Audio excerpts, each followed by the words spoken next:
this video, I am going to talk about pintucks. Pintucks, by definition, are a tiny raised tuck.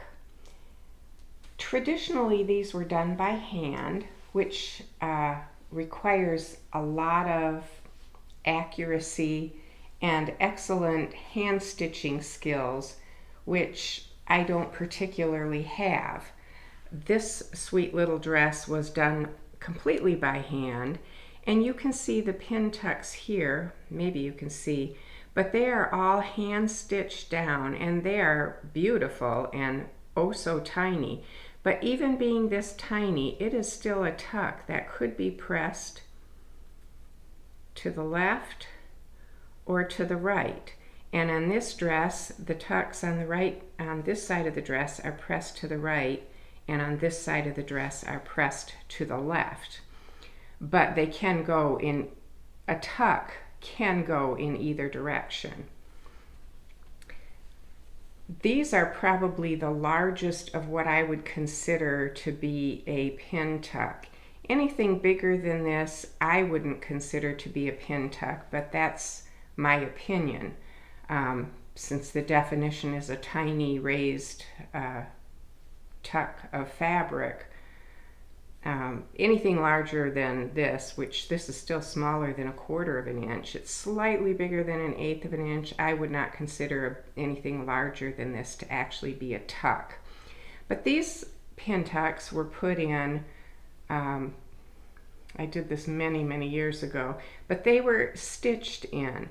And so you would fold the fabric on a marked line and you would stitch your tuck in, and then you'd go over to the next one and fold it in and stitch the tuck by machine. And that works all right, but you can see in this example on this side of the garment, they're pretty evenly spaced and pretty accurate. But if you look on this side, I didn't get them quite as accurate as I would want them today. At the time, I was fairly new into heirloom sewing, and so this I was thrilled with, and I still think it's a beautiful garment, but they're not quite as accurate as I would like to see them. Then the third type of pin tuck is done with twin needles, and that's what's done on this garment. And again, you can see it can be pressed to the left or to the right. It is a raised tuck, fabric that's brought together and to form a tuck, and it can be pressed one way or the other. Now with your twin needle pin tucks, and that's what I'm going to cover in this tutorial, if you have 2 evenly spaced rows of stitching, which the twin needle will do, but you don't get a raised tuck that can be pressed to in one direction or another, you don't really have a pin tuck, not a true pin tuck, because the fabric is not brought together. What you have is twin needle top stitching. So now that we have covered the definition of a pin tuck, I wanted to show 2 examples of scalloped pin tucks, which look pretty intimidating to do, but they're really not that difficult. This dress just has 1 row of scallop pin tucks that follow the same path as the scallops in the hem of the dress. And then this one has 3 rows of pin tucks. And again, you can see they could be pressed in the other direction, although nobody would want to do that. But this is 3 rows, and again, following the same shape as the scallops in the hem. To get a correct pin tuck on your sewing machine with the twin needle, you may need to make some adjustments to your tension. Because as I mentioned before, you want to have a raised tuck that can be pressed in one direction or another. So in order to do that, you're going to need to do a little sample test on the fabric that you'll be using each time you change fabrics. Typically what I will do is I will lightly starch the fabric. You don't want heavy starch because that will prevent the fabric from tucking well. but a very light starch on a sheer fabric, and then you can practice your pintucks. And I would practice them straight to get your tension settings correct. My machines are all different. One of my machines, I have to loosen the top tension just a little bit and tighten the bobbin tension, which I don't like to touch the bobbin tension, but that's what works best. So for my machine, this is the screw that I would tighten just no more than a quarter of a turn around. And it's helpful to mark the position of the flat where you put your screw head in, to mark that position so that when you finished your pintucks, you can turn it back to get it to the correct setting for sewing. And remember, when you're tightening or loosening tension, I always remember it by saying tighty-righty. If you turn it to the right, it will tighten it up a bit. But again, if you feel like you need to tighten your bobbin tension to get the raised tuck correctly, start with a quarter of a turn around. So that would be in this direction. And it may be sufficient to just loosen your top tension a little bit, but you really need to spend time playing with your machine and figuring it out. And once you've got it figured out, I would leave your practice piece and actually write on it which type of fabric, what thread weight you used, which in heirloom sewing I would always recommend using a 60 weight thread, and what settings and what adjustments you had to make for your tension, because that will make it much easier the next time that you go to sew. Okay, so before we get started stitching our pintucks, you have to determine how large or how small you want your pintucks to be. Most machines will have a 7-groove pintuck foot and a 5-groove pintuck foot, and that's how many grooves are on the bottom of the feet. And then there's also a variety of needle sizes. Now I have Pfaff machines, so I have some Pfaff needles, but I mostly pick up Schmetz needles when I'm in need of some new needles, because I don't have to go to specifically a Pfaff dealer for that. I can pick these up just about anywhere. What some people don't realize is that the needle size, so here we have a 1.6/80. The 1.6 is the distance between the needles, and the needle size matches the groove size of the foot. So you can see here that the 1.6 fits nicely inside the 7-groove foot. It's not a good fit. It's really too tight on this 5-groove foot. So you would not want to use this tiny needle with the 5-groove foot. You have to use it with the 7-groove foot. So a lot of people aren't necessarily aware of that. The 2.0/80, again, the 2.0 is the width between the needles, and that will fit with the 7-groove, but it will also fit between the 5-groove. And then lastly, the 2.5/80, that needle will not work with the 7-groove at all, but it works nicely with the 5-groove. So most of the time when I'm doing pintucks, I will choose either the 2.0/80 or the 2.5/80, unless I want really tiny pintucks, and that would be more like the first dress that I showed you.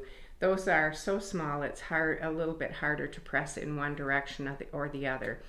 But I would recommend one of these needles in your 5-groove foot to make the pintucks. And once you've determined that, the next step is to mark your fabric. And for that, I like to use a blue washout marker. Now you can use whatever marking tool you like, but I would highly recommend a blue fine tip washout marker. Mark's Begun makes a pen. Clover makes a fine water erasable marker. I believe Dritz also does. Soline has a marker also. I didn't bring every brand up that I have in my home, but any of those work. I've used all of them successfully. As long as you rinse your marks out in cold water with no detergent. Detergent will set marks into the fabric. But as long as you rinse these out with cold water once you're finished, you won't have a problem with marks remaining. So I use my blue washout marker. You're going to mark all the scallops of whatever size template you're using, and then particularly if you plan to make more than one row of pintucks, you want to mark a vertical line at the peak of each pintuck, because that will determine, it will help you know your pivot point when you get to working on additional rows of tucks. And the last thing to discuss is your thread. Almost, I would say the majority of the time, I will use the Mettler 60 weight sewing thread, because that is the proper weight for fine fabrics. I buy that in very large spools because I do a lot of heirloom sewing and this lasts a long time. And it is the Mettler Silk Finish Cotton 60 weight, and that's where you see number 60. If you're buying it in the smaller spools, I believe this red packaging is the new packaging for the smaller spools. Aurifil also makes a 50 and I believe a 60 weight thread that would also work well for this. And DMC has a 50 weight cotton that would work well for this. Whichever thread you choose, you want to use it in both the top and as well as the bobbin. Mix and match threads can sometimes give mixed results. So if you don't have two spools of the thread that you're planning to use, wind two bobbins, one for the bobbin and one to use as your extra spool on top. So let's get our machine threaded and I'll show you how I do these scalloped pintucks. When you thread your machine, you want to make sure that, if at all possible, you go on one side. This is my tension disc up above here. For one side, for the right hand needle, I'm going to go on the right hand side of the tension disc when I thread.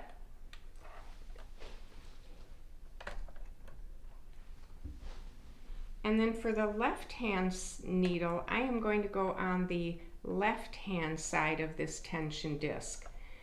That's a little tip. It does seem to make a difference in the end result, so be sure you try and do that if possible. Some machines you can't get into where the tension discs are, so that's not possible, but if you can see your disc, threading on each side will be very helpful. I have the machine threaded. I have reduced my stitch length to a 2.0. I feel like that gets better results. And this particular machine has this little red, I don't even know what you call it, but it fits right in the front of the foot here, and it helps also create a beautiful pintuck. My other machine is also a FOF, but it does not have that. So if you have that, it's good to put that on and use it. Or if your machine comes with something similar, go ahead and use that. If not, just go ahead without it. I've done it both ways and it works. And then you're just going to start following your drawn in scalloped line. And because I know my machine, I've already adjusted the tensions to the correct settings.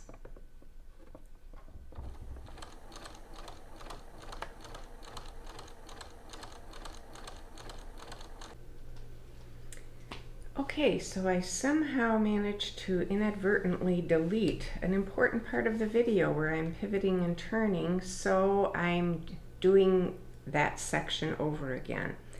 So I am at my vertical drawn line on the first pass of scallops. I've got my needles in the fabric. I'm going to lift the foot. Oh, I might want to take one more stitch. It's helpful to use the hand wheel to crank, to go forward with the stitches. I find if I only use the foot pedal to do this, sometimes I go too far. So at this point you're going to pivot, and you can see the fabric is distorted. That's okay. You just want to make sure you've got your blue line aligned with that center groove, and then you set the foot back down, and then you continue stitching, and that funky little spot at the peak works out in the end. I don't know how, but somehow it does.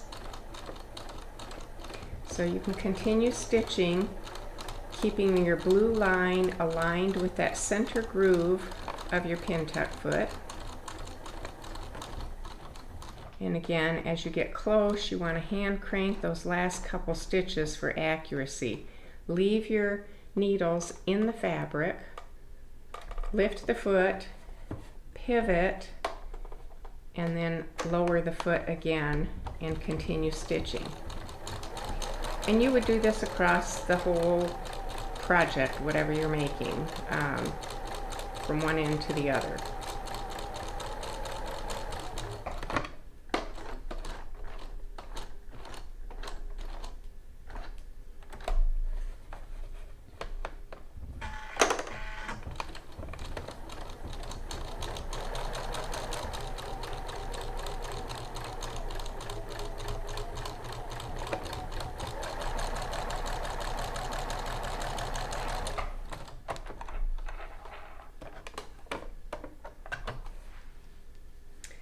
Once the first set of pintucks are completed, then to make the second row of pintucks, you need to determine how far you want your spacing to be. It can be very close by putting it in the groove right next to the center on either side, the left or the right. I prefer to have it not quite that close, so I will go either to the very outside right groove or the outside left groove, depending on which side of the fabric I'm working on.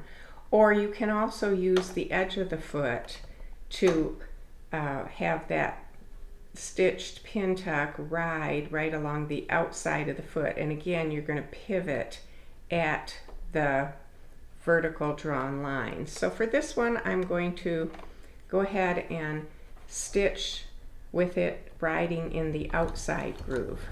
And you just continue doing this the very same way.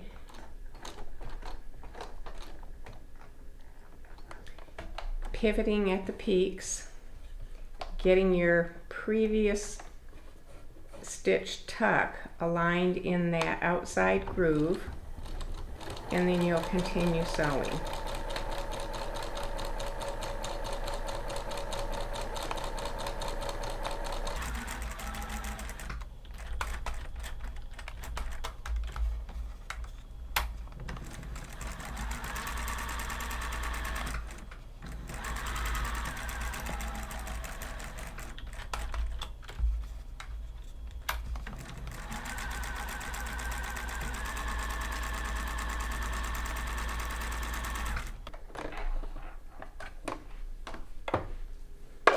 So now you can see I have 2 rows of the pintucks completed.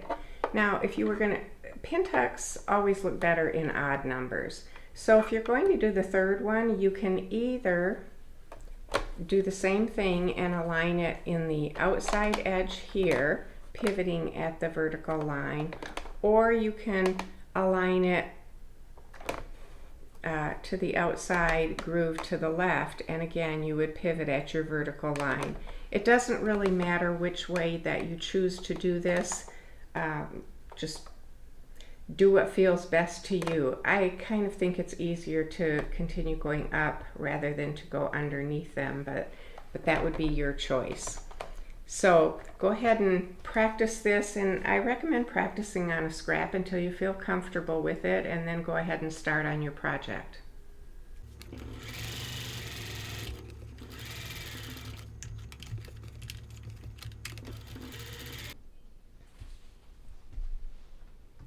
So here you have the finished 3 rows of pintucks, and you can see they're nice and evenly spaced, and they're even pintucks as well. I pulled this out so that you could see the difference on the little sample that I just did.